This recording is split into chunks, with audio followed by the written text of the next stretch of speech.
2013 সালে বিশ্ব ফুটবলের ট্রান্সফার মার্কেটের সমস্ত রেকর্ড ভেঙে 100 মিলিয়ন ইউরোতে রিয়াল মাদ্রিদে যোগ দেন গ্যারেথ বেল। এরপর থেকেই তিনি অধিক পরিচিত দ্য 100 মিলিয়ন বয় হিসেবে। তবে এবার ক্লাবের মালিকানা নিয়ে আলোচনায় এসেছেন ওয়েলসের এই ফুটবলার।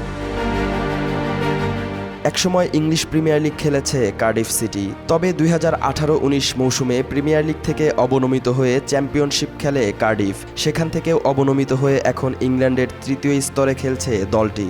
এই ধুঁকতে থাকা দলেরই দায়িত্ব নিতে চান গ্যারেথ বেল। গ্যারেথ বেলের নেতৃত্বাধীন একটি কনসোর্টিয়াম আনুষ্ঠানিকভাবে কার্ডিফ সিটিকে কিনে নেয়ার প্রস্তাব দিয়েছে।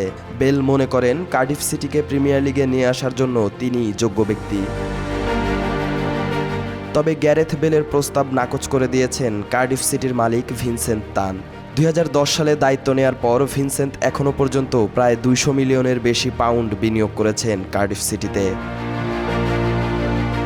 গত মাসে কার্ডিফ সিটির মালিকানা কেনার প্রস্তাব নাকচ করে দিলেও এ মাসে আবারও আবেদন করেছে গ্যারেথ বেলের টিম। এ নিয়ে নিজের আশার কথা জানিয়েছেন গ্যারেথ বেল। কার্ডিফ সিটির মালিকানা পেলে তার স্বপ্ন সত্যি হবে বলে জানান ওয়েলসের কিংবদন্তি এই ফুটবলার। কার্ডিফ সিটির মালিকানা নিয়ে তিনি বলেন, এটা আমার নিজ শহরের ক্লাব, আমি এখানেই বেড়ে উঠেছি। এই ক্লাবের মালিকানা নিতে পারলে আমার স্বপ্ন সত্যি হবে। আমি ক্লাবটিকে প্রিমিয়ার লিগে ফিরিয়ে নিয়ে যেতে চাই। 2023 সালে সব ধরনের ফুটবলকে বিদায় জানান ওয়েলসের কিংবদন্তি এই ফুটবলার। মাঝখানে গলফ খেলায় মনোযোগী হলেও এখন কার্ডিফ সিটিকে নিয়ে নতুন করে ফুটবলের স্বপ্ন দেখছেন গ্যারেথ বেল। কার্ডিফের মালিকানা পাওয়া নিয়েও আশাবাদী তিনি।